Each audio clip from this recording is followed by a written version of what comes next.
When my memoir was nearing publication, I remember lying in bed late one night and wrestling with the question, should I use a pen name? And it wasn't because I wanted to hide.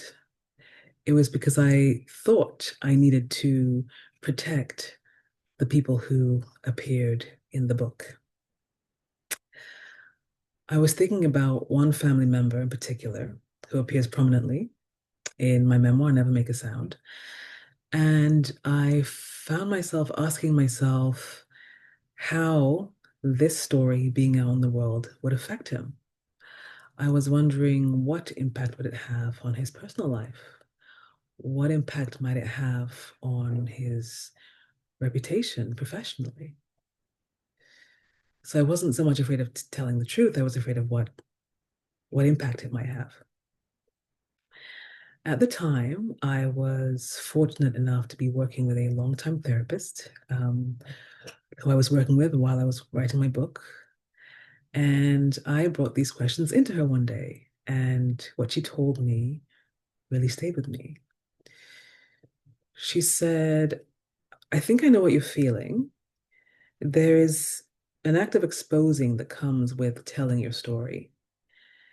And because it involved other people, it can feel a bit like j'accuse.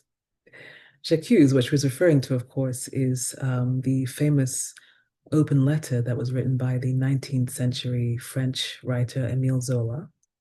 It was an accusation, a public indictment that was published in a newspaper. Well, my therapist told me was, this isn't that.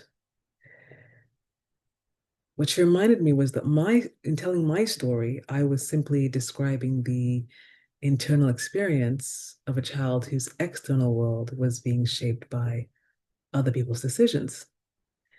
And in my case, I am describing the lengths to which a child has to go in order to survive and the self-protective mechanisms that a child adopts to make an impossible situation tolerable.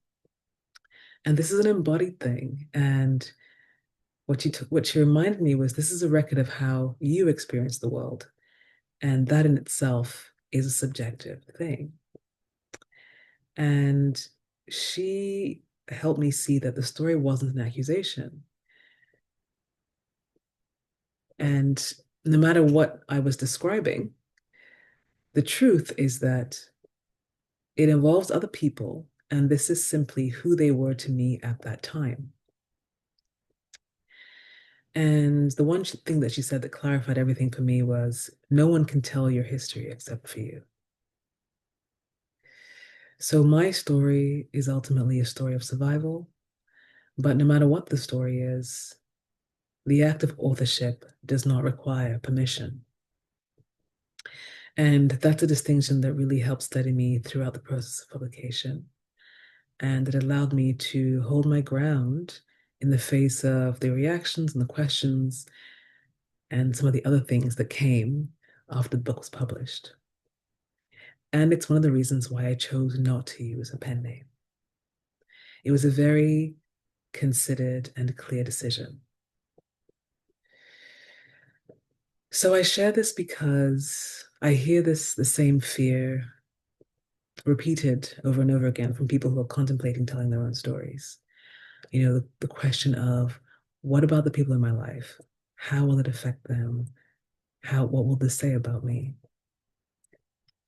Um, so if this is you, I just want you to know that writing a memoir, no matter what your story is not a profile of your family or anyone who's in the story. It's not issuing an indictment. It's not a verdict. It's an articulation of your subjective experience. And many of the stories that we feel called to write about our lives often are often very difficult and tender, and they involve experiences that happen in a spectrum of families, even the most loving ones. So naming whatever you're naming does not erase that complexity at all.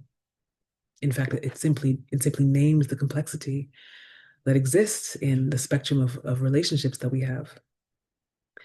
And all you're doing is writing. You're not setting anything in stone. Remember that writing comes first, shaping comes later. So it's only once you've actually written your story that then you can start the process of pruning and pulling back. That is the form of editing. And it's at this stage that you can choose if and how you want to be protective of anyone who you may have written about, whether that's by changing names or anonymity or using a pen name if that's what feels right for you. But just know that clarity doesn't come from preemptive silence. And the more secure you are in the knowledge, I believe that the freer you are to write the story that you need to write and that you feel called to write. And one last thing I will say is to reiterate that if you are writing a story that requires you to maybe revisit some trauma or some difficult family history, I can't understate the benefit of having some kind of support, even if it's just one person, a therapist or a friend or a mentor, who can be that sounding board and give you some grounding around these big questions that you face when you are preparing to put your story out there into the world.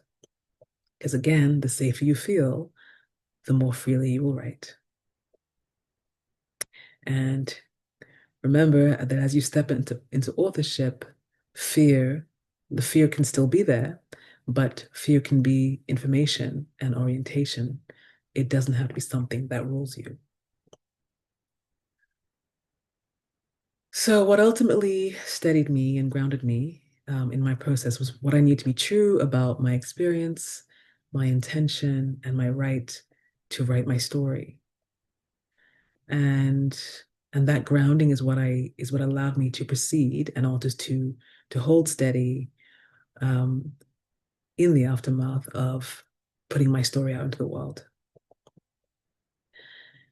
In the coming weeks, I am conceptualizing a live experience where I will speak more fully about this and how I grounded myself before I shared my story and what helped me meet all the fears that came up rather than run away from them.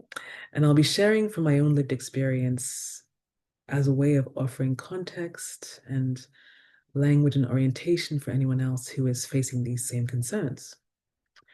And my hope is that in doing so, I can help you feel more resourced, more self-led, and just more clear about your readiness to share your story and what kind of support you might need if you choose to do so. So stay tuned.